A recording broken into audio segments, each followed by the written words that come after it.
하나님의 크신 은혜와 사랑이 여러분과 함께 하심을 믿습니다. 네. 많은 비가 내리고 있습니다. 여름이 서서히 이렇게 수그러들고 있는 것 같아요. 네. 여름이 끝났다고 볼 수가 없고, 서서히 그 더위가 수그러지는 듯한 그런, 현상이 있다라고 생각이 듭니다. 여러분, 인생에서 혹시, 누군가를 간절히 기다려 본 적이 있습니까? 네. 만약에 자녀가 군대에 갔다면 군대에 간 자녀를 간절히 기다리게 될 거고요. 그리고 또 명절이 되면 명절에 만날 가족들을 또 그리워하게 되죠.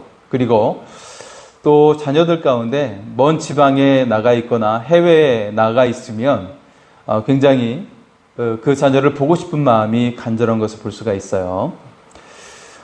노란 손수건이란 소설을 여러분 잘 아실 거예요. 죄를 지었던 한 남자가 4년간 감옥에 갇히게 되죠. 그러면서 아내에게 편지를 써서 자기의 그런 이제 용서를 구하는 내용을 그 속에 담게 되죠.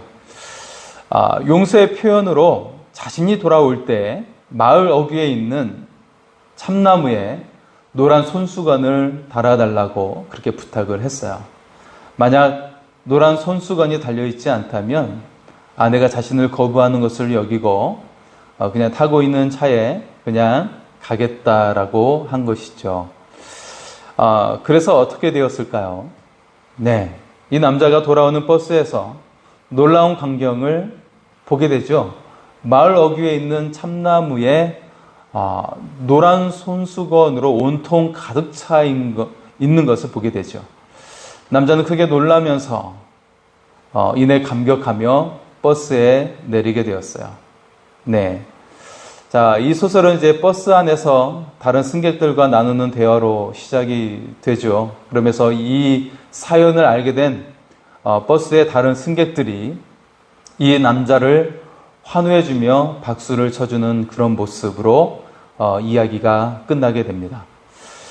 이 소설은 1973년도 미국에서 피크 하밀이란 소설가가 쓴 그런 소설이죠. 원제는 Going Home입니다. 집으로 가는 길. 이란 제목이죠. 용서에 대한 내용을 담고 있으면서 또한 누군가 깊이 기다리는 그런 마음을 담고 있는 아주 유명한 소설이 되었죠. 오늘 성경 속에서 보면 이스라엘 사람들이 오랫동안 기다리는 대상이 등장하고 있어요. 바로 하나님의 언약궤이죠. 그런데 이 언약궤가 누군가에 의해 오는 것이 아니라 스스로 돌아오는 주도적인 모습을 취하고 있어요. 그래서 오늘 말씀의 제목을 언약궤의 귀환이라고 그렇게 지어보았습니다. 언약궤의 귀환을 통해서 하나님께서는 우리의 중심에 무엇이 있는지를 묻고 계시는 것이죠. 우리의 믿음이 살아계시는 하나님을 진정으로 믿고 있는지 묻고 계십니다. 자, 언약궤를 전쟁을 통해 승리를 하며 취했던 블레셋이 이 언약궤로 인해 고통을 받고 말았어요. 예, 언약궤를 취했는데 고통을 받았다는 것이죠. 자, 이 언약궤라 불리는 여호와의 언약궤라 불리는 언약궤는 블레셋에 7개월째 머물고 있었죠. 이 언약궤가 머문 7개월 기간 동안 블레셋 사람들의 기대와는 달리 그들에게 아주 힘겨운 시간이 오게 되었죠. 자, 블레셋은 생각을 했어요. 이 언약궤를 빼앗으면 우리가 이스라엘 신을 이기고 사로잡은 것이 될 것이다. 예. 하지만 이것은 그들만의 착각이었어요. 언약궤가 머무는 성읍마다 하나님은 무섭게 그 성읍을 내리치셨어요. 그 성읍의 고통 소리가 하늘에 사무칠 정도로 큰 고통이 오게 되었죠. 자, 그래서 이 언약궤를 보낼 방법을 블레셋이 찾게 됩니다. 블레셋 사람들은 고민에 빠졌어요. 어떻게 이 언약궤를 보낼 수 있을까? 이 언약궤를 어떻게 보낼 수 있는지 그 방법을 그들이 고민하게 됩니다.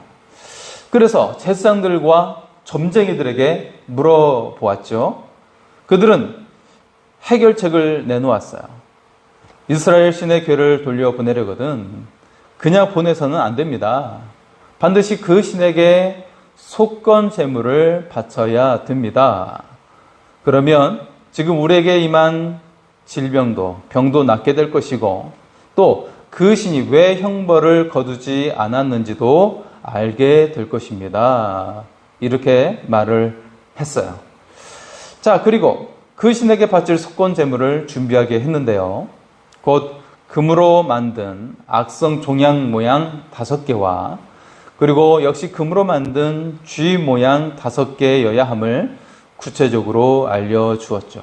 아마도 이런 형상이 그들에게 임했던 어떤 질병이 오게 되었던 그런 모습을 형상으로 만든 것으로 그렇게 여겨집니다.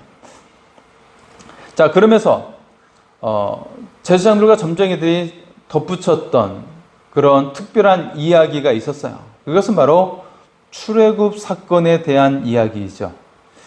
즉 이스라엘이 출애굽하려고 했을 때 당시 바로와 애굽 사람이 완악하게 하여 그들의 마음을 강팍하게 하므로 그들을 좀처럼 보내려고 하지 않았다라는 것이죠. 그래서 결국에 그들의 마음의 완악함으로 인해 하나님의 징벌을 받은 후에야 이스라엘을 보냈다는 것이죠. 따라서 그들처럼 행하지 말라는 거예요. 네. 자, 출애굽 사건이 굉장히 오랜 시간이 지났음에도 불구하고 그 근동 지방에 얼마나 충격적인 사건이었는지 오랫동안 역사를 통해 이어져 왔음을 볼 수 있는 내용입니다. 그래서 이 블레셋에 거하는 제사장들과 점쟁이들이 그때의 일을 기억해서 너희들은 우리는 그런 일을 하지 말자. 그들을 돌려보내는 것을 주저하는 그런 말을 그런 주저함을 우리는 따라서 하지 말자라고 그렇게 말을 하게 되죠. 자, 그래서 언약궤를 보낼 좀 더 구체적인 방법을 그들이 제시하고 있어요. 이 과정에서 정말 그들이 당한 재앙이 이스라엘의 신에 의한 것인지 아니면 우연인지 시험도 해보고 싶은 그런 그들의 방법을 엿볼 수가 있죠. 그래서 언약궤를 돌려보내는 과정을 자세하게 이렇게 설명을 하고 있어요.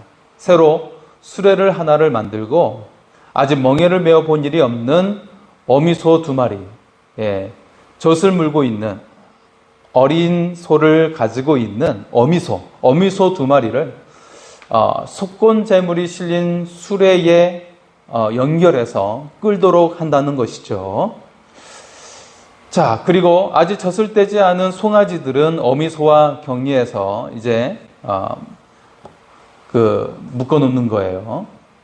이런 상태로 어미소를 베세메스라고 하는 그 유대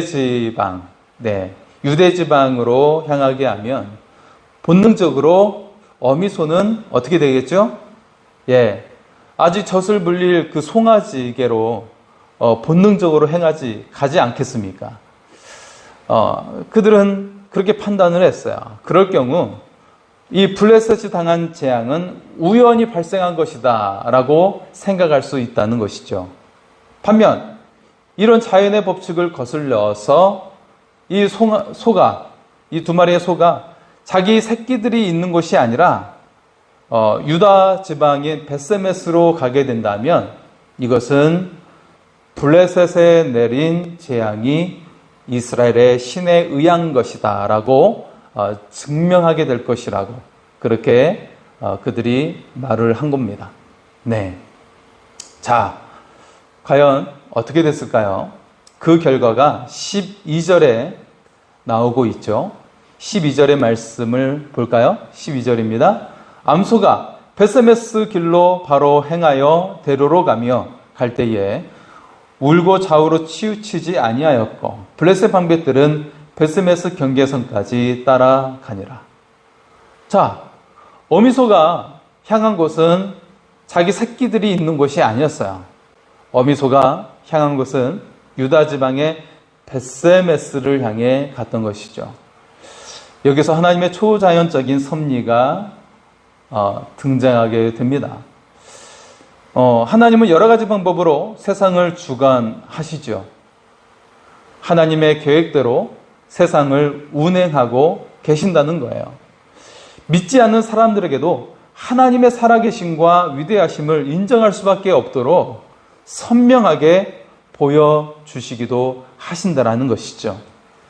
여러분, 하나님께는 절대 실패란 없습니다. 하나님께서는 우리의 이 연약함을 통해서 다양하게 하나님을 드러내 보이신다라는 거예요. 그러면서 하나님을 인정하게 되고 결국 그것을 통해 우리가 하나님께로 돌아오는 하나님의 구원으로 이끄는 그 일을 행하신다라는 것이죠. 자, 우리는 이런 주님의 역사를 믿고 그분을 우리가 그의 능력을 바라보며 현재의 시간을 살아가게 되는 것이죠. 여기서 우리는 질문해 보아야 합니다. 가장 우선을 두어야 할 하나님을 차선으로 여기며 내가 살고 있지는 않는가? 하나님의 섭리로 인도하시는 우리의 삶을 우리는 때때로 실패했다고 그리고 그렇게 불평하고 우리의 삶 속에는 불평과 원망을 습관적으로 내뱉으며 살고 있지는 않는가? 질문해 보아야 합니다. 여러분, 우리는 믿어야 합니다. 하나님의 자녀인 우리가 때때로 돌아가거나 늦어질지언정 결코 실패는 없다라는 거예요. 이 모든 섭리 속에서 하나님은 우리를 견고하게 다져가게 하시고 이 모든 것을 합력하여 선한 일을 이루어 가신다라는 것이죠. 이 고난의 시간을 통해 우리는 더욱더 큰 그릇의 사람으로 만들어져 가고 있다라는 거예요. 겸손하고 더 깊이 있는 그리고 더 넓은 모든 사람을 수용하고 이해하고 받아들일 수 있는 큰 대야의 마음, 큰 넓은 그런 마음의 사람으로 우리는 성장해 가게 된다라는 것입니다. 여러분, 하나님께 실패가 없어요. 네. 겉보기에 화려하고 그리고 좋은 집에 살고 있는 그것이 전부가 아니라 하나님께서는 우리의 내면을 들여다보시는 거예요. 그래서 이 사람이 과연 수많은 사람들을 담을 수 있는 큰 마음의 사람이 되었는가? 거기에 하나님은 더 초점을 맞추고 계신다라는 것이죠. 속으로는 좁은 마음을 가지고 있으면서 큰 집에 살고 있는 사람을 하나님께서는 귀하게 여기지 않는다라는 것이죠. 하나님께서 귀하게 여기는 사람은 이 모든 고난과 역경을 견디면서 많은 사람을 담을 수 있는 큰 마음의 사람을 하나님께서는 귀하게 여기신다라는 것입니다. 자, 여러분, 우리는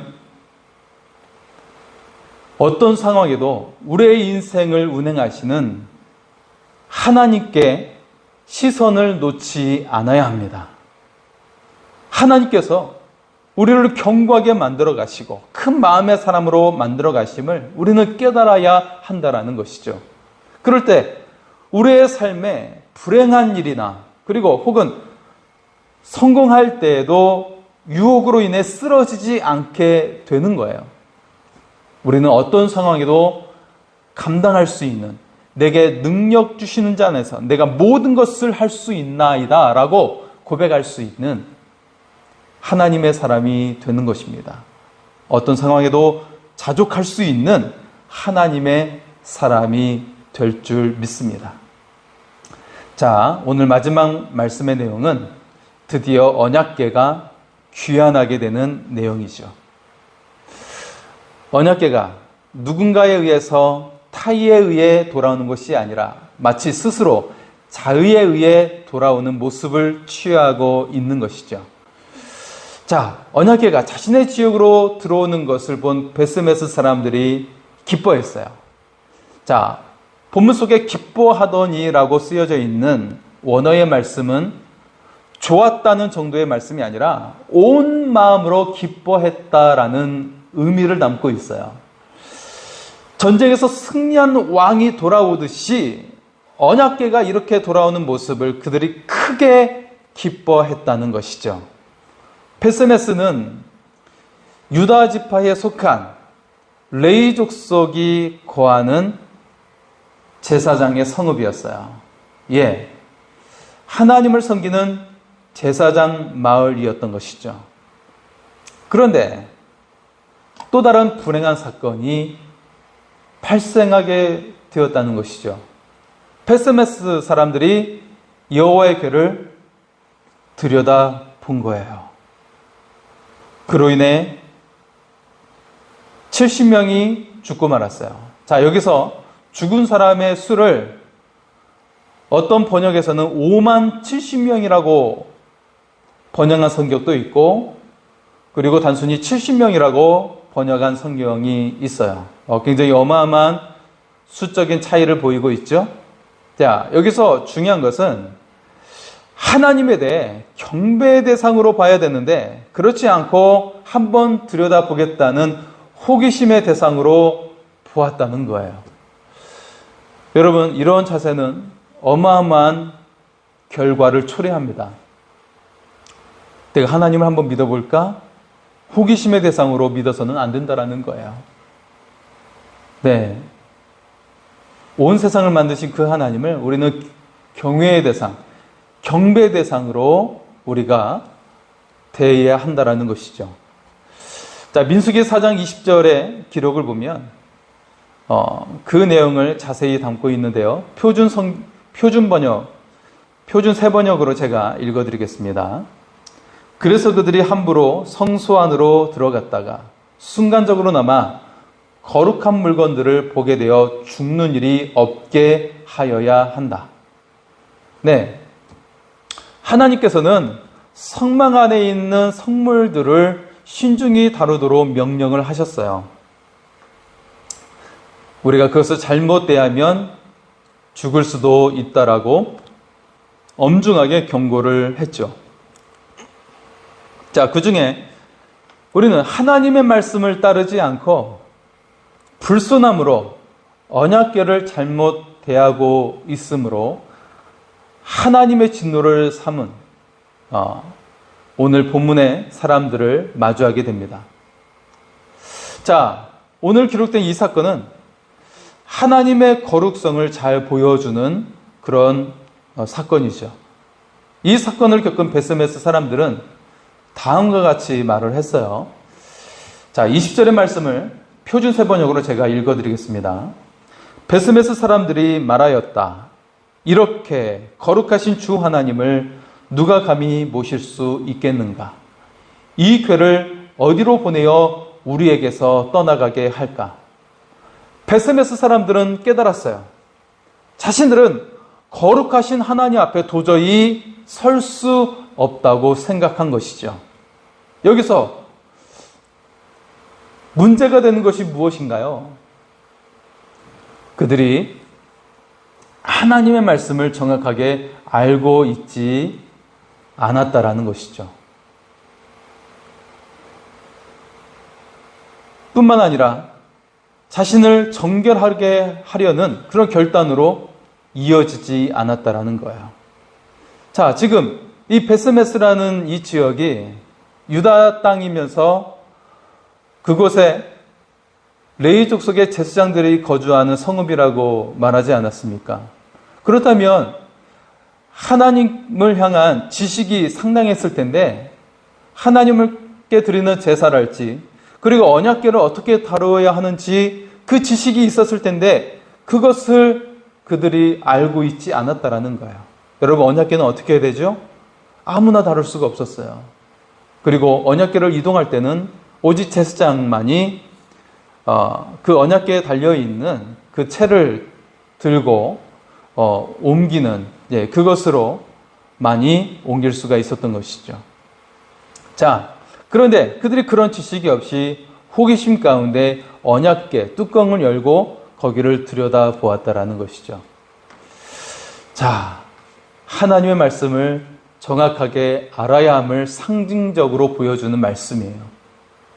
내 생각대로, 내 판단으로 행하는 것이 아니라 하나님의 말씀대로 우리가 살아야 된다는 것을 우리에게 지적하고 있는 말씀이죠. 뿐만 아니라 우리가 하나님께 나아갈 때는 또한 정결함으로 내가 무엇을 잘못했는가 자신을 비우면서 깨끗함으로 우리가 하나님 앞에 서야 한다라는 것이죠. 자, 이것이 바로 그들의 한계였어요. 결국 언약궤를 옮기려 하면서 그들은 자신의 문제를 회피하고 있었던 것이죠. 우리도 때때로 무언가 잘못이 되었는데 그 근본적인 문제를 해결하려고 하지 않고 회피하려고 할 때가 있어요.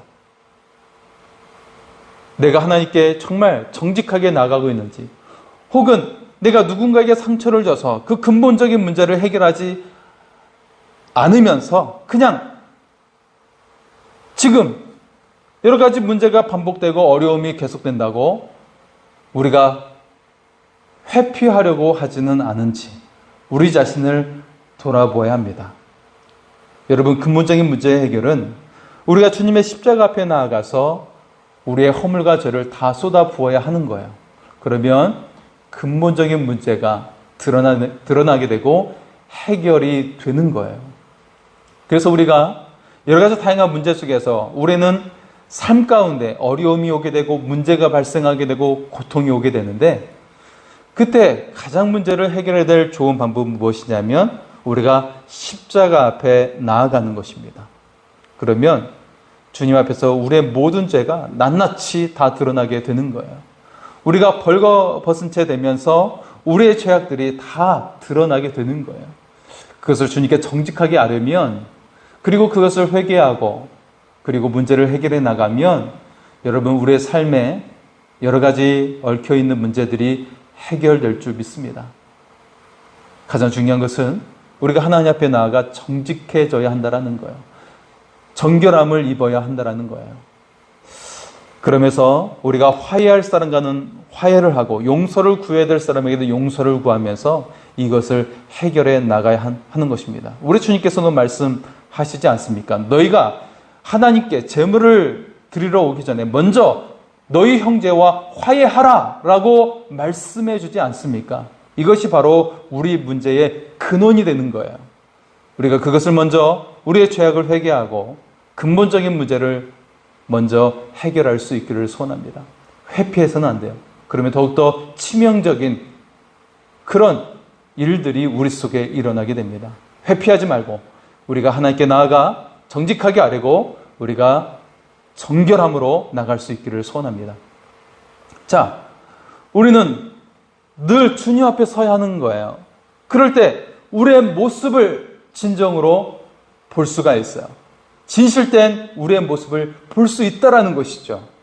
우리는 세상의 감정과 뒤섞여 살아가게 되죠. 죄책감, 무력감, 죄에 대한 무감각을 가지며 세상의 감각 속에 우리는 묻혀 살아가게 되죠. 어쩔 수 없다라고 하는 합리화를 시키면서 우리는 세상 속에 살아가고 있어요. 이런 상황에서 우리가 진정 강해지고 세상을 이기는 비결이 무엇일까요? 온 세상을 주관하시고 통치하시는 하나님 안에 거해야 한다라는 것이에요. 내 안에 계신 그 하나님을 고백하며 살아가야 한다는 것이죠. 하나님은 연약한 우리에게 놀라운 섭리로 인도해 주시고 우리를 정금같이 나오게 하실 줄 믿습니다. 우리의 삶을 주님께 맡기며 나갈 때 하나님께서는 우리에게 공급해 주세요. 새 힘을 공급해 주시고 새로운 소망이 열리게 하여 주시고 새로운 인생으로 나아갈 수 있도록 활짝 열어주십니다. 하나님께서 공급하시는 물된 동산의 삶을 살아가게 될 줄 믿습니다. 하나님께서 열어주시는 에덴 동산의 삶으로 여러분이 나아가게 될 줄 믿습니다. 이 은혜와 축복이 여러분에게 임할 수 있기를 소원합니다. 우리 시간에 나의 등 뒤에서 찬양하며 또 함께 기도하겠습니다. 나의 등 뒤에서 힘주시는 주님을 찬양하겠습니다.